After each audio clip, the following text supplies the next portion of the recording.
بیان کرتے ہیں کہ جب حضرت سلیمان علیہ السلام نے فیصلہ کیا کہ جلوس کا ارادہ فرمائے تو شیاطین اور جناتوں کو حکم دیا کہ وہ ان کے لیے ایک نادر الوجود اور عمدہ کرسی تیار کریں، جس کی صرف یہ ہو کہ جھوٹا مدعی یا گواہ اس کے دیکھنے سے تھرانے لگے۔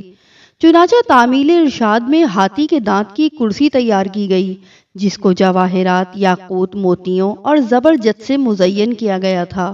اور جواہرات سے انگور کے درخت بنا کر اس کو گھیر دیا تھا، جس میں سونے کے 4 کھجور کے درخت ایسے تھے جس کی شاخیں چاندی کی بنائی گئی تھیں، اور ان میں سے 2 درختوں کی چوٹی بردہ گدھ بنائی گئی، اور اس کرسی اور تخت کے دونوں گوشوں پر سونے کے 2 شیر تھے جن کے سروں پر سبز زمرد کے ستون نصب کیے گئے تھے۔ اس طرح شیاطین نے اس تخت کو ایسے سخت پتھر پر رکھا تھا جس کے نیچے سونے کا ایک شردھا بنا تھا جو اس تخت کو گھماتا تھا۔ چنانچہ جب حضرت سلیمان علیہ السلام اس کے نیچے کے درجے پہ چڑھتے تو وہ کرسی اور تخت اپنے اس تمام سامان کے ساتھ جو اس سے متعلق تھا چکی کی طرح گردش میں آ جاتا تھا۔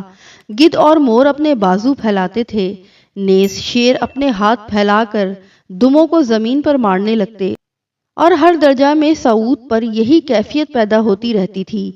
یہاں تک کہ جب حضرت سلیمان علیہ السلام بالائی منزل پر پہنچتے تو دونوں گدھ مشک و عنبر تیزی کے ساتھ تاج ان کے سر پر رکھتے تھے، اور تخت پر جلوہ افروز ہونے کے بعد سونے کا کبوتر زبور پیش کرتا جس کو لوگوں کو سنایا کرتے تھے۔ ان کے دائیں جانب علماء بنی اسرائیل سونے کی کرسیوں پر بیٹھے تھے، اور بائیں جانب معزز جنات چاندی کی کرسیوں پر۔ اس طرح حضرت سلیمان علیہ السلام کے لیے جلوس فرماتے تھے، اور جب کسی معاملے کی شہادت کے لیے گواہ آتے تو وہ کرسی ماں اپنے سامان کی گردش میں آ جاتی۔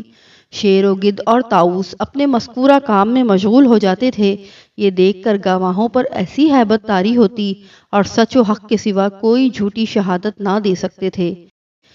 پس جب حضرت سلیمان علیہ السلام کا انتقال ہوا تو اس کرسی کو شاہ بخت نصر نے اپنے قبضے میں لے لیا، مگر جب اس نے اس پر چڑھنے کا ارادہ کیا تو ایک شیر نے اپنے دائیں ہاتھ سے بادشاہ کی پنڈلی اپنے قدم پر ایسی چھاپ ماری جس کے باعث وہ کرسی پر نہ چڑھ سکا، اور اسی ضرب کے کرب و بے چینی میں مبتلا ہو کر مر گیا۔ وہ کرسی شہرہ انطاکیہ روم و شام کی دارالسلطنت میں باقی رہی،